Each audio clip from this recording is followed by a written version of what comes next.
నమస్కారం. రైతు రంజని ఛానల్ కి స్వాగతం.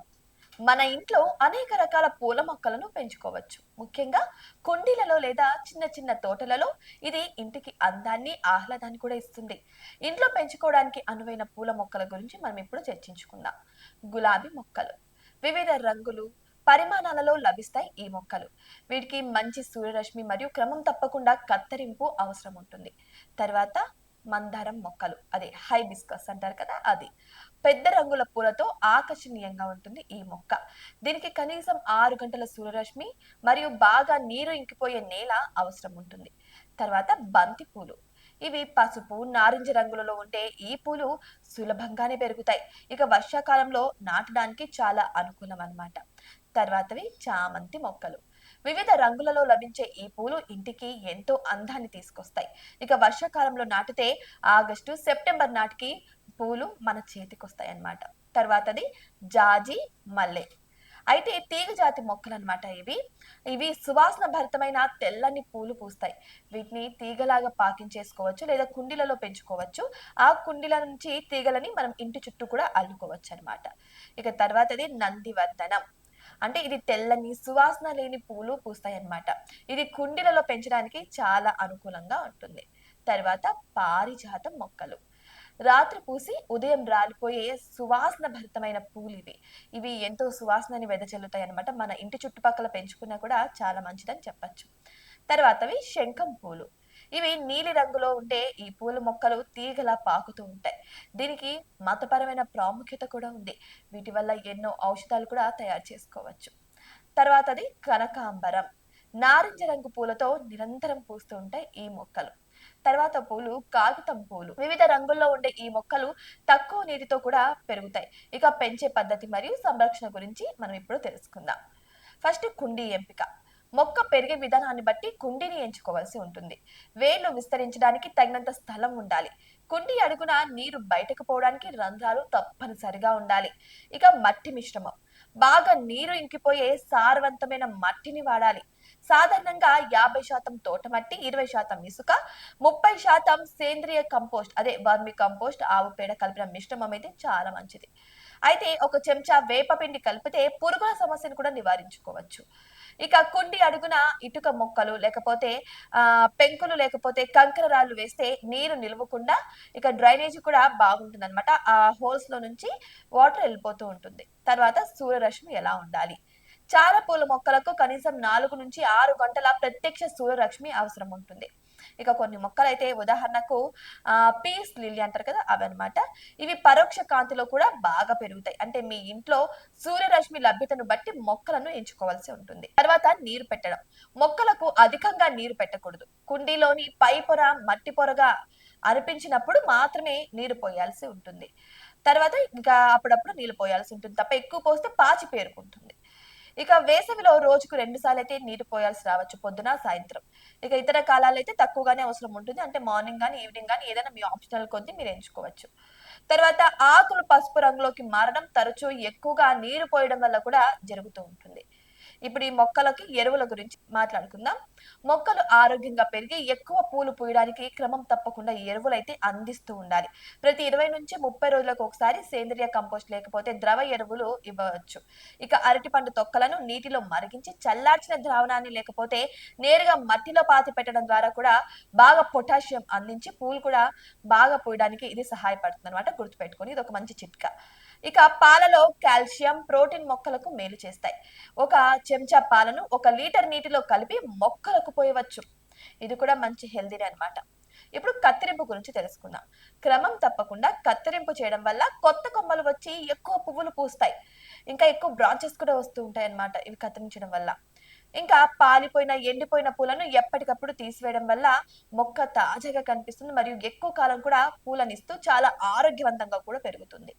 ఇక బంతి, చామంతి వంటి మొక్కలకు ప్రతి 3 కనుపులకు ఒకసారి చిగుళ్ళు తుంచడం వల్ల కొమ్మలు పెరిగి ఎక్కువగా పూలను కూడా ఇస్తాయి. ఇక తెగుళ్ళు మరియు వ్యాధుల గురించి చర్చించుకుందాం. మొక్కలను ఎప్పటికప్పుడు పరిశుభ్రంగా ఉంచుతూ ఉండాలి. కలుపు మొక్కలు మరియు ఎండిన ఆకులను తీసివేస్తూ ఉండాలి, చుట్టూ పెరిగేటివి కూడా. ఇక తెగుళ్లను నియంత్రించడానికి వేప నూనె, అంటే లీటర్ నీటికి 2 మిల్లీ లీటర్ల స్ప్రేని వాడడానికి ఒకసారి పిచికారి చేయవచ్చు అనమాట ఇది. సో ఈ స్ప్రేని అయితే వేప నూనె స్ప్రేని వాడొచ్చు తెగుళ్ళకి. ఇక వేప పిండిని మట్టిలో కలపడం వల్ల కూడా పురుగుల సమస్య అయితే తగ్గుతూ వస్తుంది. ఇక వేసవిలో ప్రత్యేక జాగ్రత్తలు అయితే తీసుకోవాల్సి ఉంటుంది ఈ పూల మొక్కలకి. వేసవిలో మొక్కలకి పుష్కలంగా అయితే నీరు పోయాల్సి ఉంటుంది. ఉదయం పూట నీరు పెట్టడం చాలా మంచిది. తీవ్రమైన ఎండ నుంచి మొక్కలను రక్షించడానికి నీరున్న ప్రదేశంలో ఉంచాలి. లేకపోతే షెడ్ నెట్ ఉపయోగించుకోవాల్సి ఉంటుంది. ఇక వేసవిలో రసాయన ఎరువులను వీలైనంత వరకు తగ్గించి ద్రవ ఎరువులను ఉపయోగించడం కూడా చాలా మంచిది.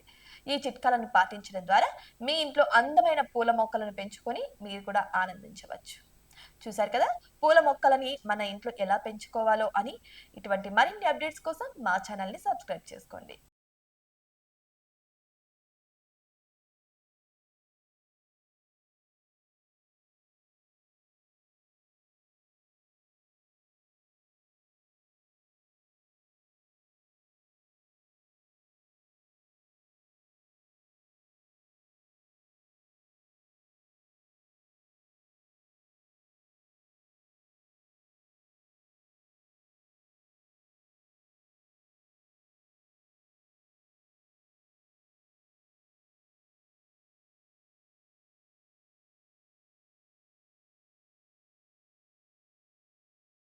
నమస్కారం. రైతు రంజని ఛానల్ కి స్వాగతం. ప్రస్తుత కాలంలో నగరంలో యాపిల్ పండ్లని ఎందుకు పండించలేరు అని ఒక ప్రశ్న తలెత్తుతుంది. అయితే నగరంలో యాపిల్ పండ్లు అనేటివి సవాల్తో కూడుకున్న పని అని చెప్పొచ్చు. ఎందుకంటే యాపిల్ చెట్లకు చల్లని వాతావరణం అవసరం.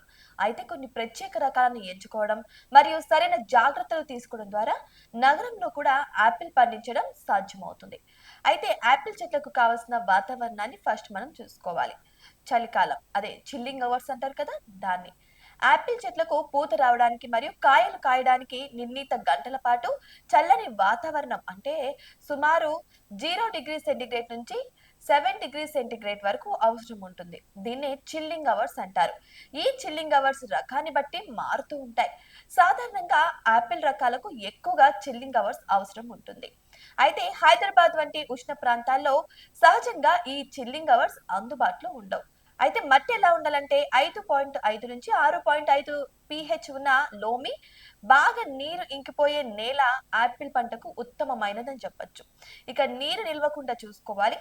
సేంద్రియ పదార్థాలు నేల తేమను నిలిపి ఉంచడంలో సహాయపడతాయి అన్నమాట. తర్వాత సూర్యరశ్మి. ఆపిల్ చెట్లకు పూర్తి సూర్యరశ్మి అవసరం ఉంటుంది. అంటే రోజుకి కనీసం 6 నుంచి 8 గంటల ప్రత్యక్ష సూర్యరశ్మి అయితే పడాల్సి ఉంటుంది. నగరంలో ఆపిల్ పండించడానికి మార్గాలని మనం ఇప్పుడు తెలుసుకుందాం. తక్కువ చిల్లింగ్ అవర్స్ అవసరమయ్యే రకాలను ఎంచుకోవాల్సి ఉంటుంది. హైదరాబాద్ వంటి ఉష్ణ ప్రాంతాల్లో ఆపిల్ పండించడానికి తక్కువ చిల్లింగ్ అవర్స్ అవసరమయ్యే ఆపిల్ రకాలను ఎంచుకోవడం అయితే చాలా అంటే చాలా ముఖ్యం. కొన్ని రకాలు తక్కువ చలిలో కూడా పెరిగే సామర్థ్యాన్ని కలిగి ఉంటాయి. ఉదాహరణకు హరిమాన్, బిలాస్పూర్, లివోనిజన్, అన్నా, రాయల్ డెలిషియస్ వంటి కొన్ని రకాలు తెలంగాణలో ధనోరా వంటి ప్రాంతాల్లో సాగు చేయబడ్డాయి అన్నమాట. ఈ రకాలు నగర వాతావరణంలోనూ కొంతవరకు అనుకూలంగా కూడా ఉండవచ్చు. అయితే ఆపిల్ బే, అదే జిజిఫైర్ మౌరిటియానా వంటి యాపిల్ లాగానే కనిపించినా సరే ఇవి వేరే జాతికి చెందినవి మరియు మన వాతావరణానికి కూడా చాలా అనుకూలంగా పండుతాయి అన్నమాట. ఇక కుండీలలో లేకపోతే మిద్దె తోటలలో పెంపకం కూడా చేయవచ్చు. కుండీలు, కంటైనర్లు ఉంటాయి కదా, అయితే నగరాల్లో స్థలం తక్కువగా ఉంటుంది కాబట్టి పెద్ద పెద్ద కుండీలు లేకపోతే కంటైనర్లలో ఆపిల్ చెట్లను పెంచడం మంచి ఎంపిక అని చెప్పొచ్చు. కుండీ సైజ్ ఏ మాత్రం ఉండాలి. ఆపిల్ చెట్టు పెరిగే కొద్దీ దానికి తగినంత స్థలం అవసరం కాబట్టి కనీసం 18 నుంచి 24 అంగుళాల వెడల్పు మరియు లోతున్న కుండీని ఎంచుకోవాల్సి ఉంటుంది. చెట్టు పెద్దదవుతున్న కొద్దీ కుండీని మార్చాల్సి కూడా రావచ్చు. అయితే మట్టి మిశ్రమం ఎలా చేసుకోవాలి? సారవంతమైన, బాగా నీరు ఇంకిపోయే మట్టి మిశ్రమాన్ని ఉపయోగించాల్సి ఉంటుంది. ఇది నీటిని నింపుకుంటూనే అధిక నీరు ఇంకిపోయేలా కూడా చేస్తుంది అనమాట. అంటే ఇసుక, కొంచెం వర్మీ కంపోస్ట్ ఒక లేయర్ గా, ఇసుక ఒక లేయర్ గా, కోకోపిట్ ఒక లేయర్ గా, అట్లా లేయర్స్ లేయర్స్ వేసుకుంటూ వెళ్లాల్సి ఉంటుంది. తర్వాత నీటి పారుదల. కుండీలో నీరు నిల్వకుండా ఉండేలా చూసుకోవాల్సి ఉంటుంది అనమాట. అంటే దానికి డ్రైనేజ్ హోల్స్ అనేటివి ఏర్పాటు చేసుకొని చూసుకోవాలి కుండీకి. క్రమం తప్పకుండా నీరు పోస్తూ ఉండాలి. ముఖ్యంగా ఎండాకాలంలో మట్టి ఎండిపోకుండా చూసుకుంటూ ఉండాలి. ఇక దీనికి కావాల్సిన ఎరువులు. ఆపిల్ చెట్లకు క్రమం తప్పకుండా పోషకాలు అందిస్తూనే ఉండాలి.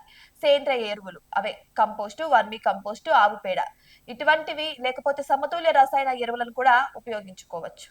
నత్రజని అధికంగా ఉండే ఎరువులు కొమ్మల పెరుగుదలకు, భాస్వరం మరియు పొటాషియం పూల మరియు పండ్ల పెరుగుదలకైతే సహాయపడుతుంది. ఇప్పుడు కత్తిరించే పద్ధతి గురించి తెలుసుకుందాం. చెట్టు సరైన ఆకృతిలో పెరగడానికి, గాలి మరియు సూర్యరశ్మి బాగా అందడానికి కత్తిరింపు చాలా అవసరం అన్నమాట. ఇది చెట్టు ఆరోగ్యాన్ని మెరుగుపరుస్తుంది మరియు ఎక్కువ పండ్లు కాయడానికి కూడా సహాయపడుతుంది ఇది. తర్వాతది గ్రాఫ్టింగ్ అంటే అంటుకట్టుట. సాధారణంగా ఆపిల్ ముక్కలను విత్తనాల నుంచి కాకుండా గ్రాఫ్టింగ్ ద్వారా ప్రచారం చేస్తారనమాట. ఇది తల్లి మొక్క యొక్క లక్షణాలను నిలుపుకుంటుంది. ఇక విశ్వసనీయ నర్సరీల నుంచి గ్రాఫ్ట్ చేసిన ఆపిల్ మొక్కలను కొనుగోలు చేయడం చాలా ఉత్తమంగా తెలుస్తుంది. ఇక డార్పింగ్ రూట్ స్ట్రాంగ్ అదే M9, M4, M7, M106 పై అంటుకట్టిన మొక్కలను కుండీలలో లేదా చిన్న తోటలలో పెంచడానికి అనుకూలంగా ఉంటాయి. ఇక తెగుళ్ళు మరియు వ్యాధుల నివారణ గురించి తెలుసుకుందాం. యాపిల్ చెట్లకు కొన్ని సాధారణ తెగుళ్ళు మరియు వ్యాధులు వస్తూ ఉంటాయి. అవే స్కాబ్, పౌడరీ మిల్చు వంటివి వస్తూ ఉంటాయి అన్నమాట. అయితే వీటిని నివారించడానికి క్రమం తప్పకుండా చెట్టును పరిశీలిస్తూ ఉండాలి. అవసరమైన సేంద్రియ పురుగుల మందులు లేకపోతే శిలీంద్ర నాశకాలను ఉపయోగించడం చాలా ముఖ్యం అన్నమాట. దీనిని నిరంతరం పర్యవేక్షిస్తూ ఉండాలన్నమాట. నగరంలో యాపిల్ పండించాలంటే సాధారణంగా ఉష్ణోగ్రతల కంటే కూడా తక్కువ నమోదయ్యే ప్రాంతం ఎంచుకోవడం, లేకపోతే మిద్దె తోటలలో చెట్లను చల్లగా ఉంచడానికి షెడ్ నెట్ వంటివి ఉపయోగించడం కూడా చాలా జాగ్రత్తలు తీసుకోవాల్సి కూడా ఉంటుంది. దానికి కూడా ఇట్లా చల్లని వాతావరణం అయితే క్రియేట్ చేయాలి. ప్లస్ సూర్యరశ్మి కూడా ఉండేలాగైతే మనం అక్కడ క్రియేట్ చేయాల్సి ఉంటుంది. అది లేకపోతే తోటలో కావచ్చు, మిద్దెల మీద కావచ్చు, అది మన ఆప్షన్. బట్ దానికి తగ్గట్టు అయితే మనం వాతావరణాన్ని క్రియేట్ చేయాల్సి ఉంటుంది చాలా ముఖ్యంగా. ఇప్పుడు కొన్ని చిట్కాలు తెలుసుకుందాం. అది కూడా నిపుణుల సలహా మేరకి చిట్కాలు అన్నమాట. స్థానిక ఉద్యానవన నిపుణులు లేకపోతే వ్యవసాయ విశ్వవిద్యాలయాల నుంచి సలహాలు తీసుకోవడం కూడా చాలా ప్రయోజనకరం అన్నమాట. మీరు దీన్ని నాటే ముందు వీళ్ళ సలహాలు తీసుకుంటే మీకు చాలా ప్రయోజనకరంగా ఉంటుంది. ఇక తెలంగాణలోని సిసిఎంబి శాస్త్రవేత్తలు దొనారాలో యాపిల్ సాగుకు కృషి చేశారు. వారి పరిశోధనలు మరియు అనుభవాలు నగరంలో యాపిల్ పండించడానికి కూడా చాలా బాగా ఉపయోగపడతాయి. అయితే యాపిల్ చెట్ల పండ్లను ఇవ్వడానికి కొంత సమయం పడుతుంది. సాధారణంగా గ్రాఫ్ట్ చేసిన మొక్కలైతే 2 నుంచి 5 సంవత్సరాల్లో పండ్లను ఇస్తాయి. ఇక నగర వాతావరణంలో యాపిల్ పండించడం ఒక సవాల్తో కూడుకున్న పని అయినప్పటికీ సరైన రకాలను ఎంచుకోవడం, తగిన జాగ్రత్తలు తీసుకోవడం ద్వారా మీరు మంచి ఫలితాలనే పొందవచ్చు. చూసారు కదా యాపిల్ సాగు గురించి. ఇటువంటి మరిన్ని అప్డేట్స్ కోసం మా ఛానల్ ని సబ్స్క్రైబ్ చేసుకోండి.